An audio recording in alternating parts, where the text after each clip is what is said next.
There's really three types of facilities that we own. The first type is Class A multi-story climate controlled. And the second type is a mix of drive-up non-climate controlled units and then an interior single-story climate controlled aspect. And the third type of facility we buy is traditional non-climate controlled drive-up units.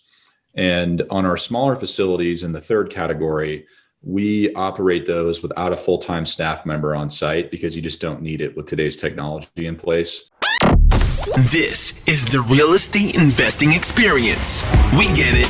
Real estate can be rough sometimes, and that's why we bring in the experts to talk about the experiences you won't hear anywhere else with your hosts, John Cohen and Chris Grinzik.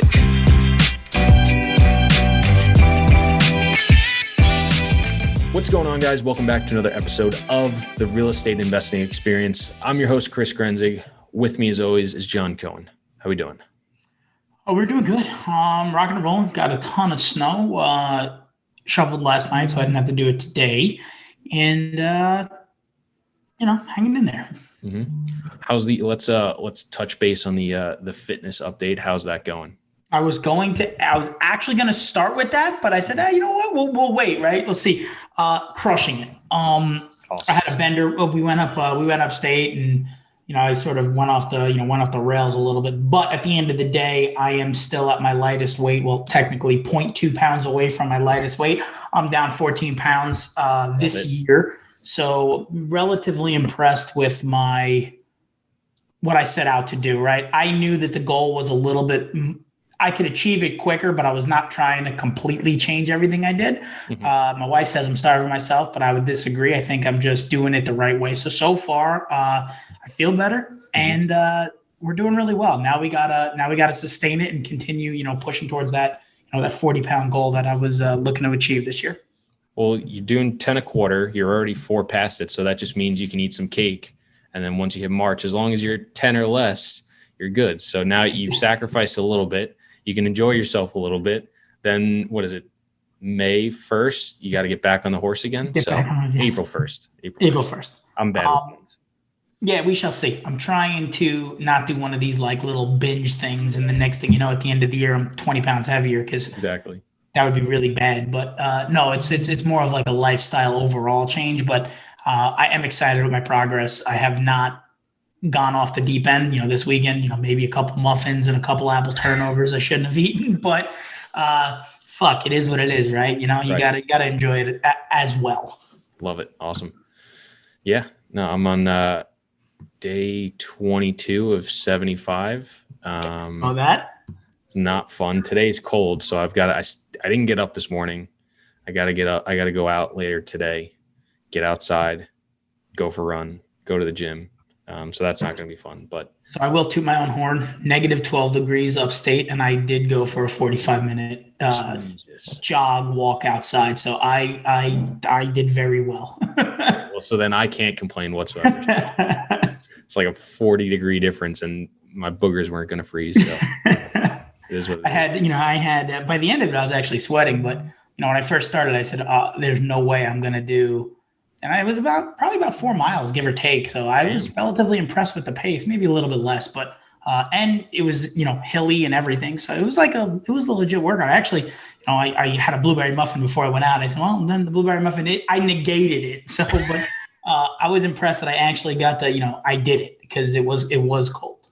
I love it. You're overshadowing me completely. I feel like I've got to step it up, but it is what it is, right? I can't. I leave, and this is what you do. Right. There you go. You got to put me down one way, but I love it. No, that's awesome. Let's definitely keep it going, and anybody listening, we'll keep you updated as it goes along. So make sure you stay listening because we're not doing it every episode. No. But let's jump into today's episode. We got a great guest on today. Really excited to learn from him, hear his story, glean some insights as well, and have a really good chat. So with that being said, Jacob, thank you so much for joining us. John and Chris, good morning. Thanks for having us on today. We appreciate it. Absolutely. So kick us off. Give us a few minutes just on you, your background, what you've been doing, and what's going on. We're a real estate private equity shop based out of Denver. I've got 2 boys that are 2 and 1. They keep us busy, 16 months apart. And I got started in real estate about 15 years ago. I was in the fire service, and I started doing fix and flips on my days off. You only work 10 days a month, and scaled that up from there and quit my fire job. And I've been unemployed in real estate ever since. We did a bunch of residential deals over the years, and then morphed into commercial in 2013 and 2014. We started doing a lot of adaptive reuse retail around Denver, converting old warehouses into yoga studios and breweries and restaurants. And we sold some of those off and held on to others. And we got in the self-storage business in 2015. And we started off with a joint venture with some high net worth guys here in Denver with ground up construction. And then we scaled up the platform into the Midwest. And now we're in a number of states in the Midwest and Southeast, and we're mainly focused on self-storage these days. Awesome. I think that's interesting.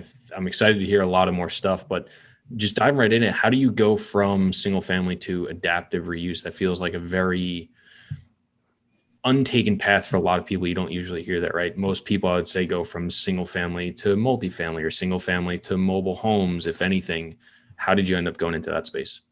Yeah, there's a lot of entrepreneurs out there that believe that focusing on a single individual asset class and getting really good at that asset class is the way to go. And there's others who believe they can get good at multiple things. And we call it all real estate. So they're obviously variable asset classes within real estate, but the genesis there was really just doing bigger deals with a little more stable income streams and more upside. Until somewhat recently, with all the institutional activity, single family homes typically don't trade on an income multiple. They trade on a sales comparison. And in commercial real estate, it's amazing. You can add little bits and pieces to your net income stream and just create enormous value. And we figured that out over time. So that's kind of why we migrated over. We continued our single family practice as we scaled into commercial deals at the same time. So we weren't letting go of one and doing the next. But it was a nice augmentation to our balance sheets and our track record. And who knows what we'll discover next. Gotcha. So again, just because I think it's a little interesting, right? Because that people go into that commercial world for exactly what you said, right? Adding $1 to your bottom line, can be a 10x value return, a 20x value return, depending upon cap rates. Why though adaptive reuse? Because that sounds like definitely more of a niche. It's not as straightforward as like just getting into multifamily, self-storage, whatever. It's, hey, I'm going to take this. I'm going to really come in. You probably got to have some sort of design, understand tenants, understand business. Did you have experience a partner that allowed you to parlay into that? Like what was the reasoning for that route? Yeah, I've got two business partners. One of them, Aaron Westfall. We go back to junior high together, and we've been partners full time since about 2009. And then another partner of ours, Wade Buxton, a little bit younger than we are. He used to work for us back when we were doing a lot of fix and flips, and got to know him better. A smart guy. He's got a real estate MBA, and he was kind of a lot of the heavy lifting and underwriting on the commercial side. So with his expertise, we all reconnected and partnered, and we've been 3 equal partners ever since then.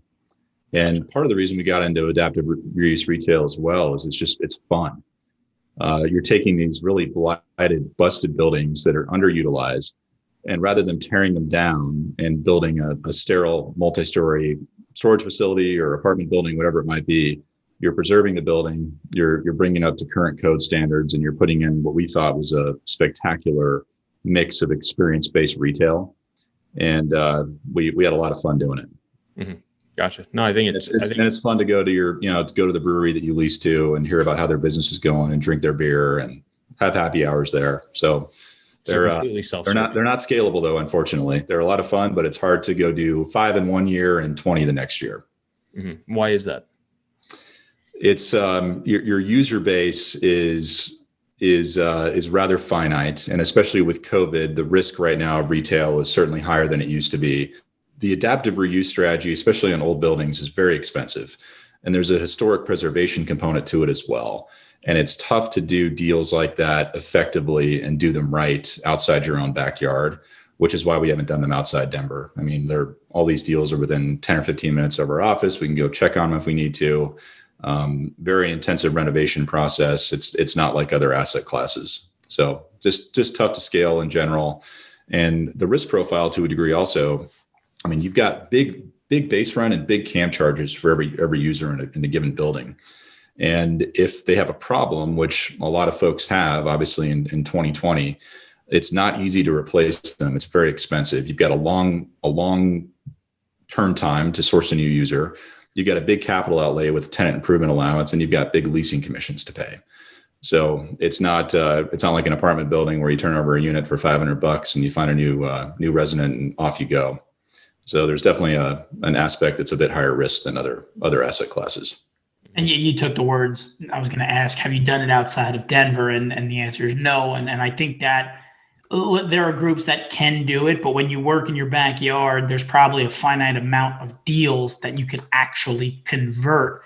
And then after that conversion, like you mentioned, if someone leaves, to convert that back to something else or trying to replace it with whatever failed, those are very difficult objectives to come over. If a brewery goes out of business, what do you put in that space? Another brewery? Well, it didn't work the first time. How are these guys' business plan different? Or we have to redo this entire space. So, but it's sort of like when I first started, I wanted to do condo conversions and warehouse conversions, and they're sexy, they're fun when they work, but if they don't, there's a ton of exposure there. Did that lead you guys into the self-storage space, or did that drag you into the alternative things that you were doing? Or was it was a diversification thing? It worked. You had some really cool projects, but you knew you couldn't, that wasn't going to be your bread and butter. Yeah, what led us into self-storage was really, we had studied it for a number of years. It performed really well during the financial crisis. And for a long time, we thought we were well overdue for a recession. I mean, we saw guys breaking ground on Class A multifamily projects in 16 and 17 in Denver. And we thought they were really late to the game. It's going to be oversupplied. And we were certainly wrong there. Those groups sold those for massive multiples and very low cap rates, but all boats float in the rising tide. So we got into the business as kind of a mode of defense, knowing that it performs well during downturns.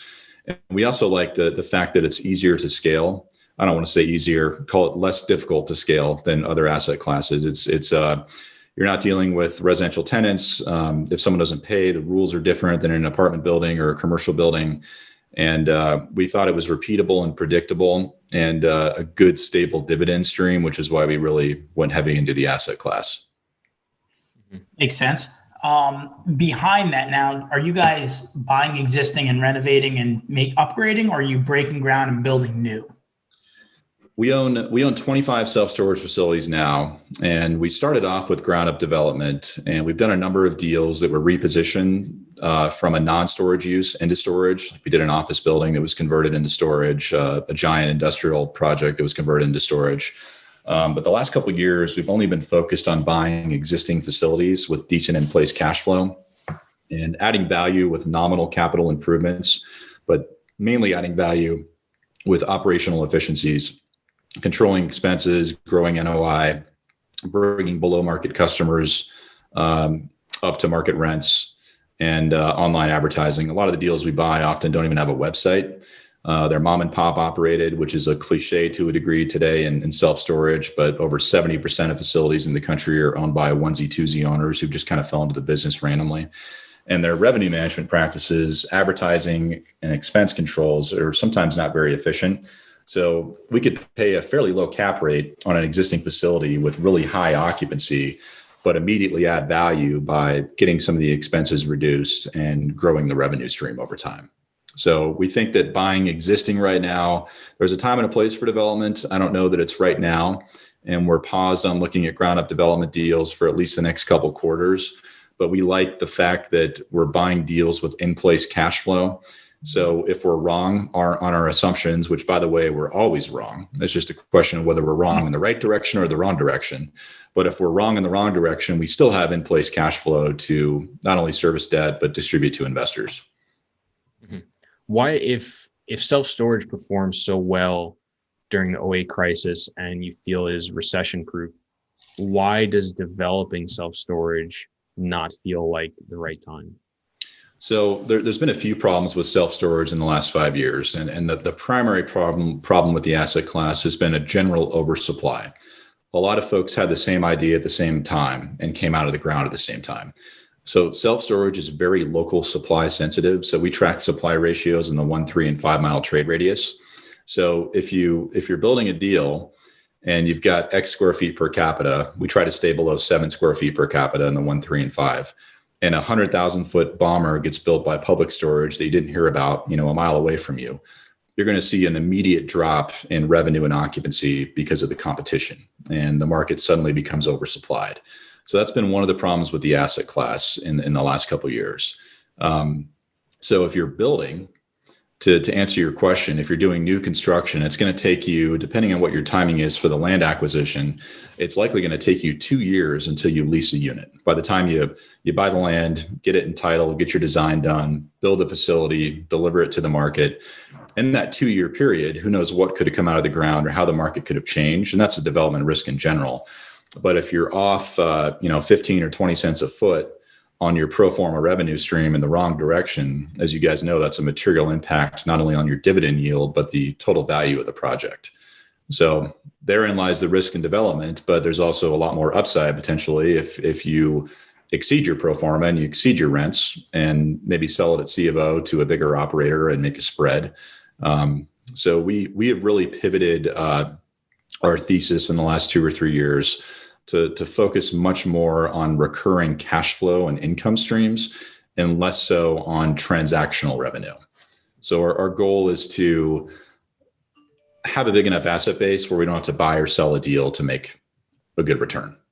That's the argument that I have daily in the office. I think Chris can attest to this. Yep. The problem with our space is that, you get into real estate investing so you don't have to be transactional. But if you don't have enough long-term assets, you almost become transactional, where you're buying heavy lifting deals, you get it to a point, and instead of refinancing or selling, let's sell this, let's buy another one. So it's something that I've been pushing for, monthly distributions and legacy properties that you could at least put your benchmark in, where you have money invested, and we invest in all our deals, but at least you have revenue to say, you know what, I don't have to buy anything. I could miss opportunities, I could pass on opportunities, but my hand's not forced. I will only buy the opportunities I want. Where the conversation we have frequently is, in and out. But you become so transactional. It's all about the buy and the sell, as opposed to the real long-term benefits of real estate, which is owning for 20 years and cash flowing it the whole time. So I think that's something that we've gravitated towards as well, where, we're only going to buy the deals we want. And luckily enough for us, we have really good investors and really good properties. We don't have to sell anything. We don't have to buy anything. But I think that's a smart decision, right? You could sort of let this thing play itself out before you force your hand into something.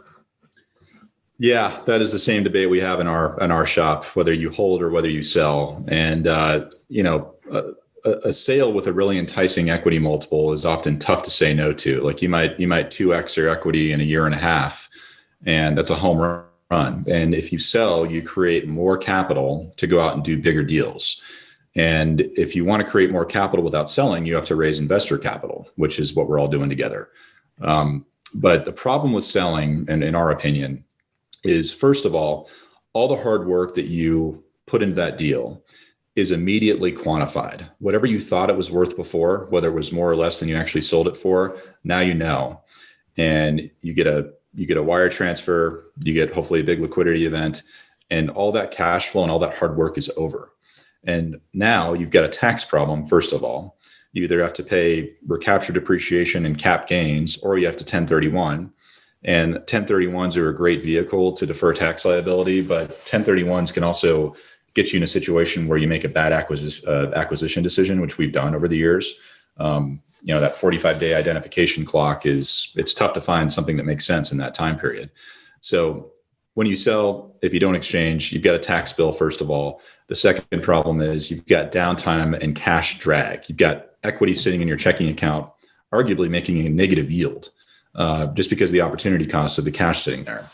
And then third, you've got to take a new round of risk to redeploy that equity into a new deal. But if your thesis and your strategy is not predicated on a short-term sale to make a good return, you don't have to sell. You can hold, you can enjoy the benefits of depreciation and interest expenses and cash flow and all the benefits that come along with holding real estate. And if you want to get to your equity down the road, you can refi, as you pointed out, tax-free. So we're much more of a this hasn't been our entire history, but we've certainly gravitated much more to being long-term cash flow investors with, of course, value creation and upside and capital appreciation. But we like our dividends. I think net worth is less important than income. And I think net worth eventually becomes a byproduct of income. I agree with that 100%. You could be worth $10 million, but if you have no cash flow, the only way to monetize that $10 million in net worth is to sell or put debt on an asset. That's like, I'll take, $1 million a year in cash flow with a $2 million net worth any day of the week over, a $20 million net worth with no cash flow, because cash is important. And we have 2 properties where we get calls every day and they want, people want to buy them. And I do it politely, but I keep saying, like, you're making offers on something from a completely unmotivated seller. So what do you want me to say? Well, what do you want? I'm like, I'm not going to put a number on it, because even if you hit it, that doesn't mean I'm going to sell. And, these are 2 properties that are going, one is, we have more than enough cash in the bank to renovate every apartment. And the other one went through a hurricane and it's completely brand new. So I said, if I were to sell that, right, and it would be a 2x, 3x, 4x, potentially a 5x return, that's great. But now I got to go buy 1, 2, 3, however you identify properties that I don't even know what I'm getting myself into. Now, I'm going to do my due diligence and understand that. But at the same time, I've just given up on something that I am fully prepared and know how we're going to relate. Our budgets are almost spot on. And I don't think enough people talk about that enough. So when you hear someone, doing it, saying, listen, this is what we used to do. And we were very opportunistic. We bought some very heavy lifting deals, but there's something to be said about what you have and how it's going to operate as opposed to what you buy. And like you said, we're never right on our projections, but are you right or wrong in the right direction, give or take? That's important. So it's nice to hear that that's spreading. And one thing that we're trying to do is educate our investors. Say, guys, hang in there. We're going to give you monthly checks. You're not going to get the 3x return, but if that deal presents itself, we'll go after it. But in the interim, let's cash flow what we have and take advantage of it. So it's nice to hear and see that people are doing it and at least making that conscious decision.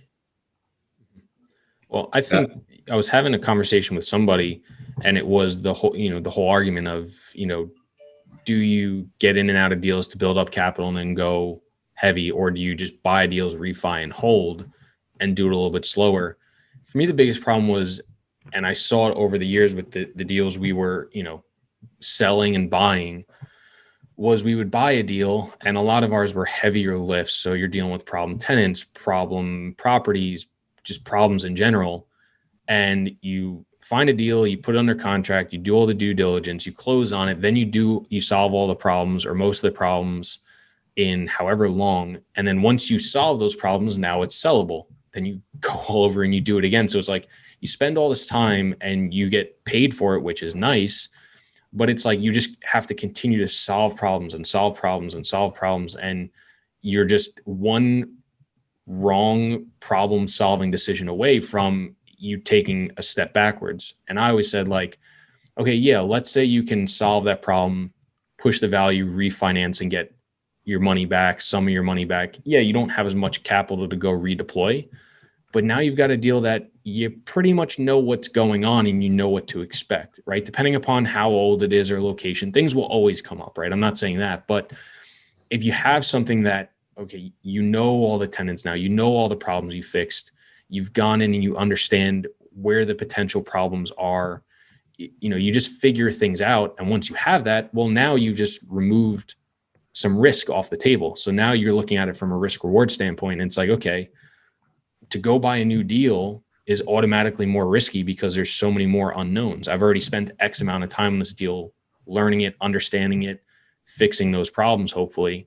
And now I'm going to go cash it in for somebody else and start the whole process over again. So for me, it's always been too, like, how many times can you do that before you're just fed up, right? Like, you're like, how can I continue to do this over and over and over again? And that's always going to happen, right? If you're going to buy deals, you're going to be in acquisition mode, you want to grow, you're always going to be buying deals.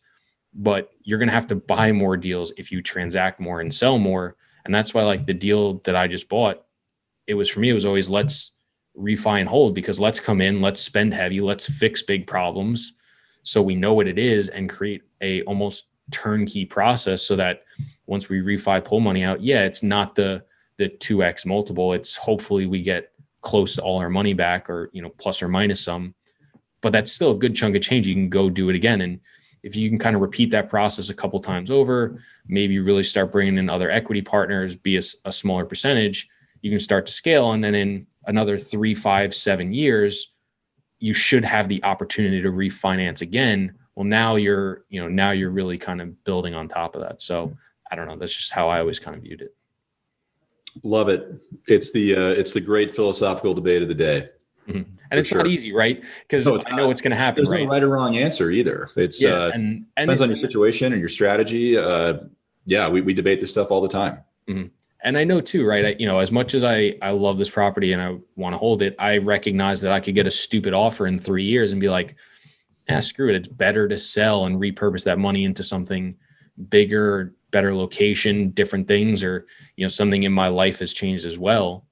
But I think that's the beauty of what ownership in real estate is, right? It gives you that flexibility to kind of decide what you want to do and not have to be pressured into doing something, which is why I think a lot of people pigeonhole themselves into these deals now where it's like, oh, we're going to be in and out of it in 2 years. Well, what if you don't want to sell it in 2 years? You've told everybody that's what we're going to do. So now you've kind of got to stick with it, which I don't really love, but I understand why people do it.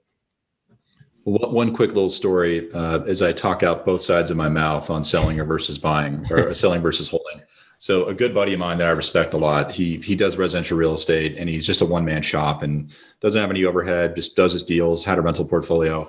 And we're all taught coming up into the residential space that you accumulate single-family rentals, you put long-term debt on them, and you never sell them, right? It's your retirement account. They're free and clear, however many years down the road, depending on your financing. And he calls me up one day. He's like, I'm selling all my rentals. And I went cross-eyed. I'm like, no, you can't do that. You're supposed to hold on to those, right? Pay down principal, depreciate, enjoy the cash flow. And he's like, well, I did an exercise. And he told me about the exercise he did. And I thought this was fascinating. And I've heard a few other guys talk about this over the years since I talked to him about this. But he did an exercise that he called his implied equity dividend yield. And what that number was, the cash he would realize from the sale of his rentals at market value against the net cash flow he was realizing on the portfolio currently was like a 2% dividend. So on the cash he would realize by selling on the income that was in place, it was about a 2% return. And his logic was, I can beat a 2 all day. I can easily go out and 5x a 2, probably more. And he just did the math on it. And he sold his rentals off and got a big liquidity event and redeployed that capital into a higher returning investment. So we were talking earlier about why it makes sense to hold and enjoy the benefits of long-term holding. And that's one example of the other school of thought too. And there's, again, no right or wrong answer. I had this conversation with my family. My mom and her sisters and brother, they have a piece of property that has gone up in value significantly. And I've run that analysis for my mom 50 times because it was buying, selling, leasing, renting, it's an industrial product, and they were just negotiating a lease with Amazon. I was like, it's a great deal, but the equity you could pull out, and I've netted out the capital, take out the taxes, your net number, you're only making like a 3 or 4% return on that Amazon lease. Now, you still own the building and you're going to have a tenant in there for the next 15 years or whatever it is, but inevitably you could take the net number and probably double that or triple that and still have money in the bank and still pay your taxes, and it's net. So you don't have to worry about a 45 days. So you're right. You have that conversation, but then events like that take place and you say, wait a second, my equity is being so untapped, or my value is so low that at some point in time, it may make sense to,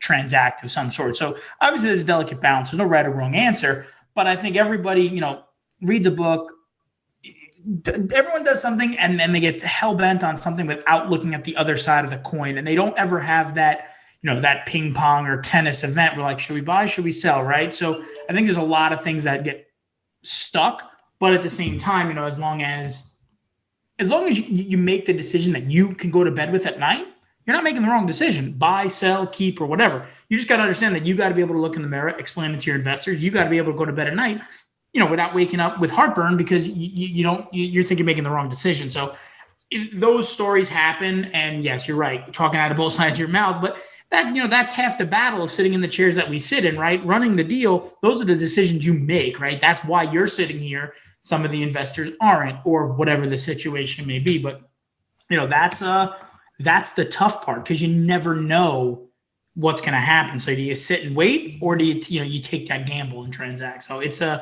fun battle. And that's part of the reason why we do it. Cause it is fun and that's important. Same debate about debt on real estate, right? Do you want a free and clear asset base that creates a ton of cash flow? Or do you want to put a 3% loan on it and deploy it at 10? Exactly. Again, no right or wrong there. 100%. Yep. So what has, because I think I'm not as familiar with self-storage, but what has it been like for you guys the last 10 months, give or take, through the pandemic? Have you guys seen any big trends? Have you guys been impacted largely, or have you just been kind of status quo for the most part? Yeah, that's an interesting question. So we were definitely not panicked, but fearful in March and April, as we all were. We didn't know what was going to happen. And I don't play in the stock market, but we all should have gone all in on the stock market in late March. But what do you do? So yeah, we were definitely concerned. But as the crisis kind of matured, we found that our collection rates were still very buoyant. We were collecting 97-98% of our in-place rents, which is not a material change from prior quarters. And we were still positive occupancy growth every month through 2020, which was also good. We had a little bit of a dip in Q4, less occupancy growth, but still positive. And I think that was attributed more so to seasonality than COVID. Just self-storage in the wintertime is typically lighter than in the summertime. But our quarter-on-quarter occupancy between Q4 of 19 to Q4 of 2020 actually increased. And it wasn't just us. All the big REITs were reporting the same data. So a couple things happened, I think. First of all, a lot of the increases towards the end of the year nationally, I think, were caused by customers being on lockdown and not making moving decisions and kind of deferring those until things calmed down a little bit. So there was some pent up demand that the market realized in Q4. But in general, self-storage benefits from friction. And by friction, I mean people moving up and down the economic ladder, getting married, getting divorced, getting a better job with a higher base pay, or getting fired potentially, job relocations, upsizing and downsizing their homes. Storage likes friction in the market. And obviously we've had a lot of friction in 2020. So I think that's a big reason why the asset class is kind of maintained. Another data point too, investors have really flocked to the asset class in the last 6 months because people have capital allocations, right? And if you're an investor focused on, say, hospitality or retail or office potentially, you're probably not as aggressive on your acquisitions as you might have been in 19, just given what happened, but you've got capital to deploy. So you're looking at cash flowing asset classes like multifamily, storage, industrial, that have performed pretty well during the pandemic. So we've definitely seen an increase in competition for good deals. And we've especially seen an increase in competition for stabilized Class A product. So if you're a 90% occupied multi-story climate controlled facility in a dense market that's tough to get other deals entitled nearby, cap rates on those can be well under 5%. So almost getting down to multifamily cap rates. So there's been a lot of new competition in this space. Mm-hmm. Yeah, I know I've definitely seen a tremendous amount of people looking to enter the space in the last 2 years, let's say, just as multifamily cap rates have come way down and people are looking for other yields. And we've seen an explosion in the amount of people that are raising money or funds or buying deals in the self-storage or the mobile home space. So I'm sure that's probably had a fairly sizable impact on, some of the, we'll say, the values and the equity gain that you guys have been seeing on your portfolio since, the deals you've been buying the last 5 years, right? Yeah, there's definitely been a lot of cap rate compression. The development pipeline has definitely subsided to a degree. There's not as much coming out of the ground as there was. I think it kind of peaked Q1 and Q2 of last year. But yeah, a lot of new competition out there, and a lot of PE is out there chasing the asset class. Mm-hmm. But there's a lot of very briefly, there's a lot of misconceptions about self-storage to a degree. Mhm. And one of those is it's fire and forget, no tenants, no toilets.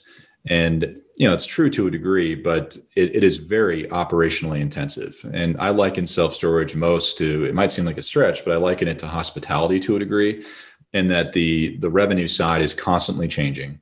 The supply and demand curve is changing by the day. You have many customers moving in and moving out every day. And there's a very important customer service aspect to it as well, like Google reviews, solving people's problems. Maybe sometimes a gate goes down and someone's upset. You have to give them a little discount to make them feel better. So it's very operationally intensive, and it's certainly not an asset class that someone should just go buy a deal and expect to kind of sit back and clip their checks every month as an owner operator. There's a lot of, like anything, there's a lot of work that goes into it. No, I think that's important because I think it's something that I've been interested in, because we were talking a little bit about diversity and stuff. And now that I'm in Jacksonville and I'm only focused there, I am aware that if I'm only buying multifamily, I'm pretty exposed from a diversification standpoint. I have money in the market and other things, but still just in terms of real estate. So I've thought about trying to go into other asset classes, like you were saying. Obviously, thought about all of them really, except office and retail and hospitality, because why would I do that right now? So you're really only left with mobile homes, self-storage, development, maybe a couple other things I'm not thinking of. But I think that's a really good point. I think people often get the grass is greener type mentality when they're looking at other things, and they just say, oh, self-storage, you can buy that for an ACAP and you can just push rents 20% and it's like $10, so it's no big deal.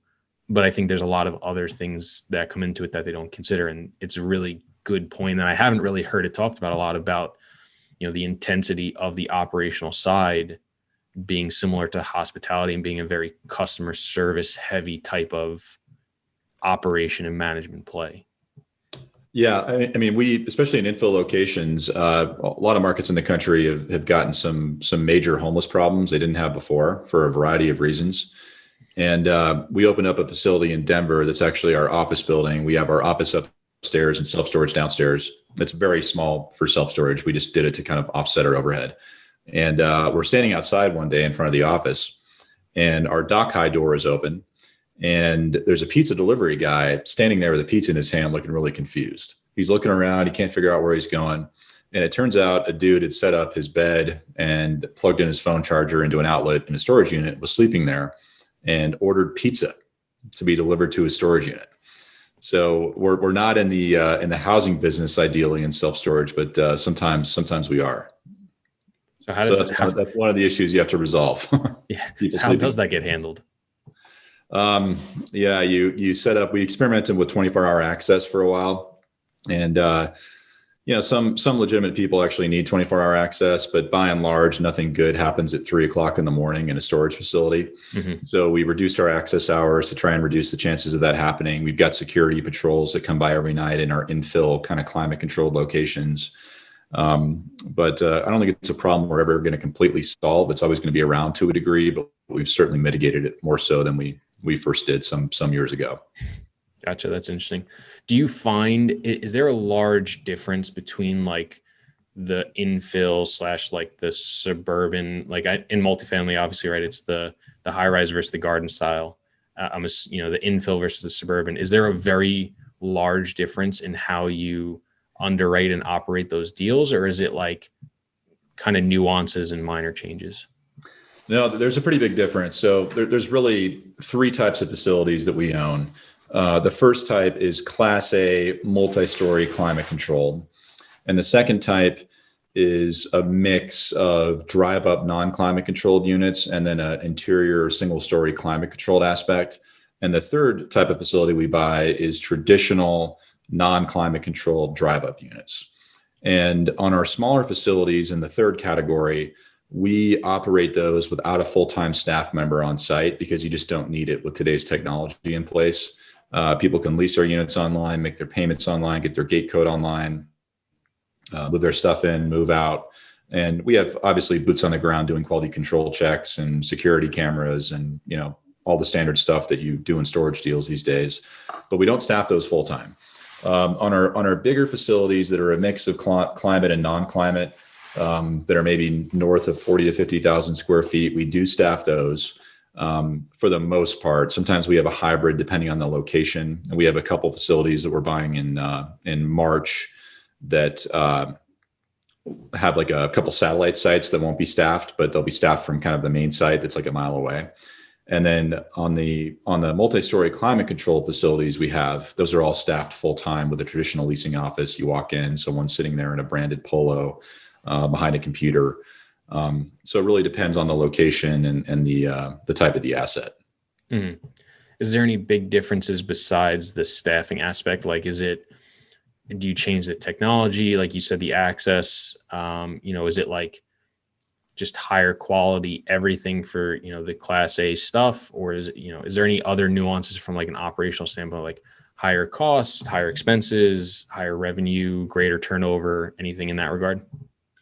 The majority of your costs in self-storage are really two things. It's payroll and it's property taxes. And because these are all gross leases, just like multifamily, if you're incorrect on your property tax assumptions post-acquisition, you've got a big problem. So we spend a lot of time making sure that we're not wrong on our underwriting with our property tax accruals. Those are the majority of the expense loads, but we save a lot of money on the facilities that aren't staffed full-time. But by and large, the technology between all of them is pretty similar. We have the same camera systems, the same gate systems. There's a variety of vendors out there that provide keypad products that we use on every facility. We've kind of standardized it so that we know how to fix it if it breaks, and it always does, even if it's brand new. Like we'll put a new gate in sometimes and it's stuck open a week later. That's just how it goes. And it's always on Sunday afternoon when that happens too. It's never on Monday morning. So it's all the specs on the technology side are fairly similar. Operationally though, the big differences are you seeing a full-time staff member in a leasing office, or are you simply getting on your smartphone and leasing a unit and getting your gate access control there? Gotcha. Makes sense. And when you say gate, you're talking like a gate to get into the facility, right? Yeah, all of our facilities are gated. Often we'll buy something that's not gated. And really the three main things of self-storage are clean, safe, secure. That's really all you have to do. And then just have competitive rates in a good environment for someone to show up to. And believe it or not, most self-storage customers are women. And if you got a facility that, they come to in the wintertime at 6 o'clock at night, it's dark, it's not well lit, they don't want to store there, they're going to go to the next place. And frankly, a dude would probably want to do the same thing. So we try to make them pretty attractive, well lit, inviting as much as you can with a self-storage facility. So that's an important piece of the business for sure. It's interesting because we've put in gates on several of our properties, and inevitably someone always drives into them and wrecks them.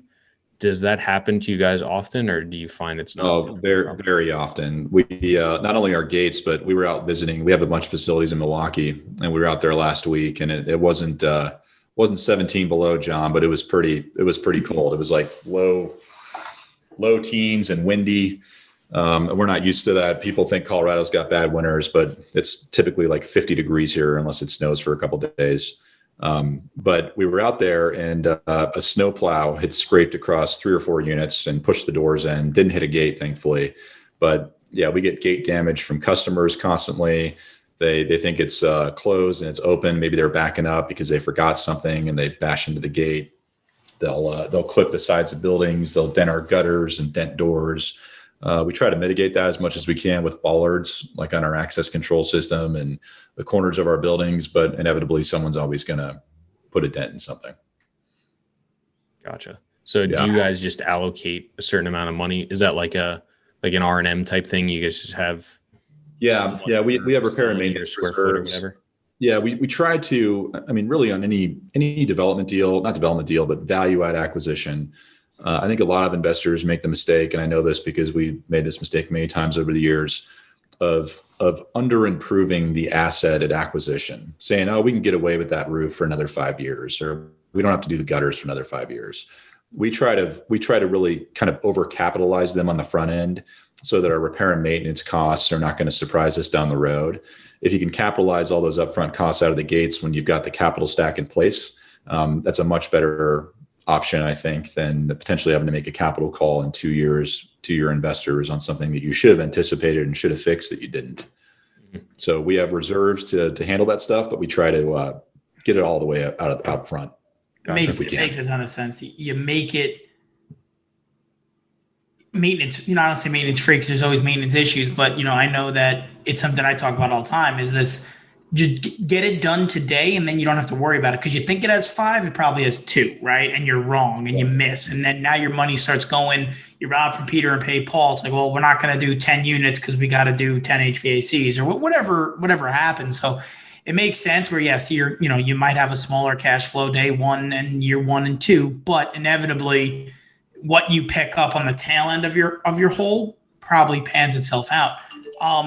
One question I have on the self-storage space, because it's like the mobile home space, where's the best place to find comps, and how do you know that you're going in and your rents are low? Because is there an apartments.com of the self-storage world? Because I think that's a question that people want to know is just, where's the best resources to find comps, or how do you go about it? Is it shopping units? But what do you guys do? Yeah, it's all the above. I wish I could give you a magic bullet answer that would solve it, but it's not like opening up the residential MLS to pull comps and you know what your value is. There's a lot of different sources.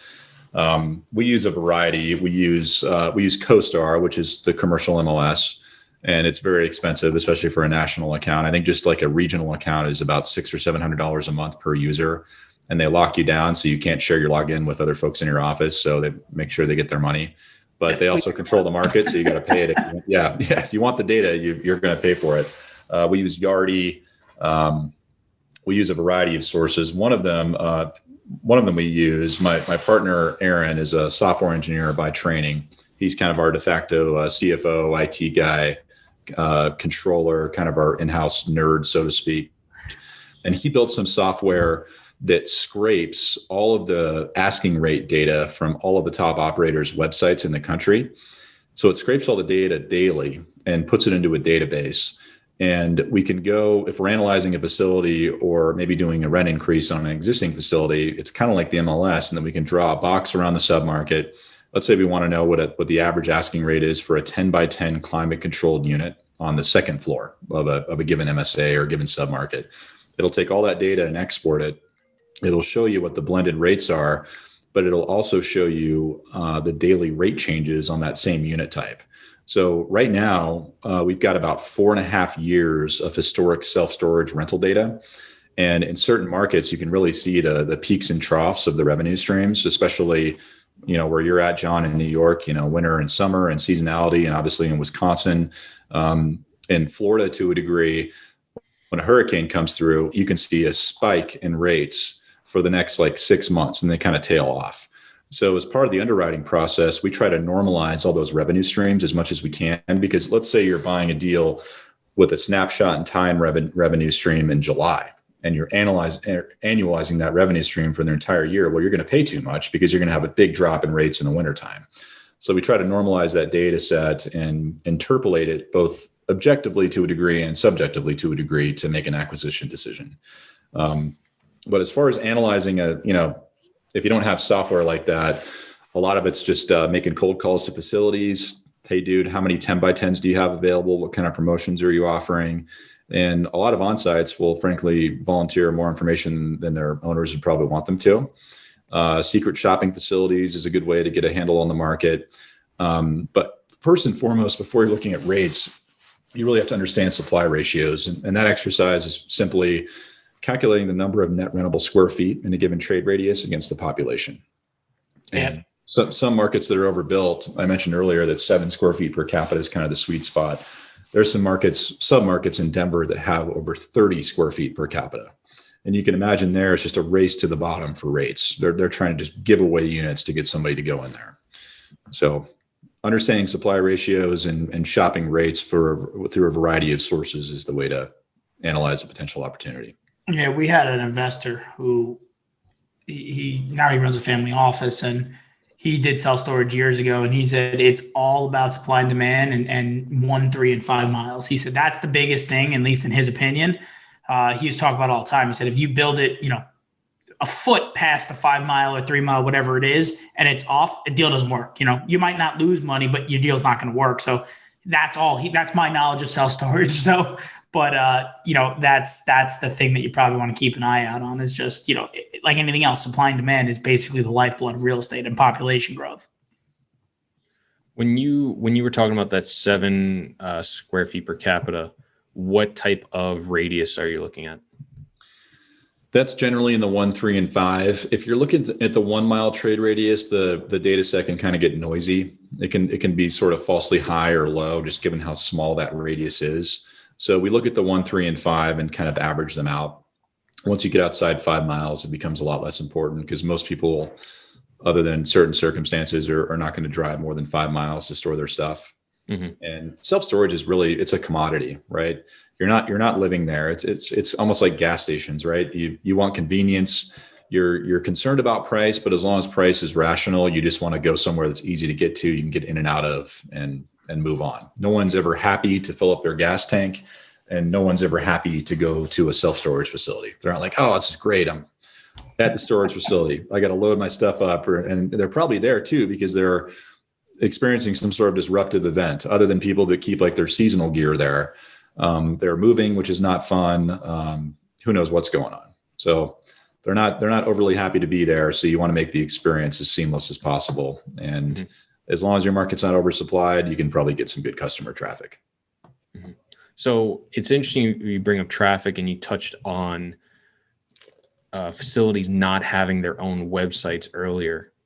What are the main sources of traffic for facilities? Is it just foot traffic because it's like, hey, I just drive by it all the time, it's super convenient? Is it going on Google reviews and seeing the top rated ones within a certain area?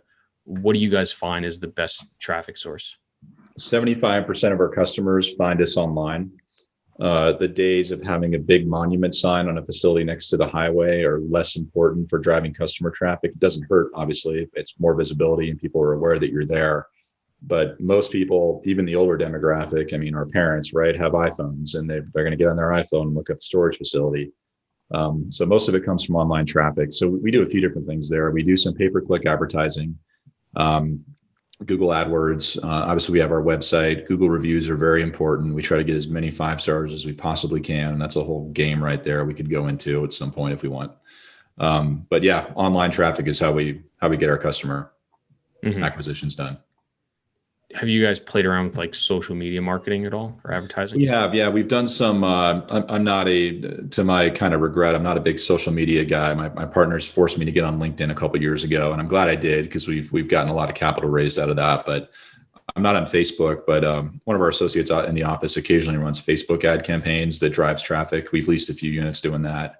But there's a lot of little touch points out there that kind of establish credibility together that helps us with our customer acquisitions. There's a third-party kind of storage brokerage service for customers called Sparefoot, and Sparefoot kind of owns the SEO market for self-storage. So if a customer Googles, for example, Denver self-storage, they're going to get a Sparefoot ad, and they'll click on the ad, and you can bid certain multiples of 1 month's rent to get higher up in the page. So in some markets that are really oversupplied, owners are desperate for customers, and they'll bid 5 times monthly rent on Sparefoot. So, for example, a $100 customer moves in, they're going to pay Sparefoot a $500 fee to acquire that customer. So if that guy doesn't stay for more than 5 months, they lose money. So that's another kind of source of traffic, and they just own that market, which is they're a good company, but it can be exceedingly frustrating when every time you look up a facility, they're at the top of the page. Wild. That's pretty crazy. So just quickly, because we are, getting close to the end, you touched on the Google review side of things. How do you guys tackle that? How do you combat it? Is it like there's services that help you get them? Do you guys offer incentives to, customers? Like, how do you generate those reviews? Well, when and if we get a bad review, I would say half the time it's a confused customer talking about a different facility, like trying to rent a U-Haul or something and have a bad experience. And some of our deals, we don't lease U-Hauls, so it's not us. Other times it's the customer who's upset that they got shut out from their access because they didn't pay and leave a bad review. But our operations team calls those folks up fast to try to solve the problem and get the review improved. Sometimes you can flag them as inapplicable. That works some of the time, and other times it doesn't. But solving that person's problem, assuming it's a legitimate customer, the legitimate problem is the best way to get those handled. But yeah, that's critical because people, we all do it too. We look at a business and Google reviews are at the top, and if you see 2 out of 5 stars, you kind of think twice about it. No, for sure, 100%. Yeah, so we try to be 4.5 or better on all of our facilities. Yeah, no, I get it. I mean, especially coming to a new city. I mean, I basically live or die by Google reviews and, restaurants, barbershop, different things. If it's not a national or a chain place that I'm going to, I'm going to look it up. I mean, obviously asking people has been helpful too, but, always looking at that stuff. Do you ever have people that abuse that system where they're like, oh, they called me to solve my problem when I left a review, so anytime I have a problem, I'm going to leave a shitty review, or that doesn't really come up? Most of the people that leave bad reviews are serial bad reviewers. If you get on their Google account, you can see they've left 1 stars like 30 times, all over town in the last couple months. And you can't stop that. It's just one of those things that you have to deal with. But most of the time, if it's a customer who legitimately had a bad experience, it's our fault. We can get it resolved for them and get it fixed. Gotcha. And how about going about getting well-rated reviews? Do you guys offer incentives? Do you just, hit people up constantly to ask them to do it? Are there services that help out with that? What do you guys typically do? There are services out there. We don't use them. Our operations team just tries to encourage people who have a positive experience to leave a review. And maybe our on-site was extra helpful. Like we had an on-site the other day, for example, when we plow our units, our drive aisles, the snow plow, kind of like I mentioned earlier, if it goes too close to the doors, it's going to break a door. So you have this kind of, 1 or 2 foot wide strip of snow in front of the non-climate controlled drive up unit doors. And one of our on-sites got a snow shovel, walked out there with the customer, shoveled the snow from in front of their unit before they accessed their contents. And we got a great review out of that. So just little things to create a positive customer experience is mainly how we get those up. Mm-hmm. No, I think that's important. I think, we were talking about the 10-year vision, right? Too many people want the shortcut and the instant gratification and the instant, reviews, when in actuality it's just doing the right thing, and slowly but surely, people will do it, and there's no harm in asking for it. So I think it's just a better way to go about it than trying to buy reviews or anything like that. I don't even know if that's possible, but I'm sure it is, right? I'm sure there's a whole industry for buying 5-star reviews. So I think there is. Agreed. Awesome. But I think that's a great place to wrap up. I think you've given everybody a ton of insight, knowledge, and experience. So thank you very much for that. People want to learn more about you guys, get in touch with you, or follow you. Where can they do all that? You can email me at jacob@vanwestpartners.com or go to our website or hit me on LinkedIn. Awesome. Guys, definitely reach out to him. Definitely go check out their website and his only social media account on LinkedIn. Ton of information. I'm sure there's a lot more stuff out there, and, really great stuff. But thank you guys so much for listening to this episode of the podcast.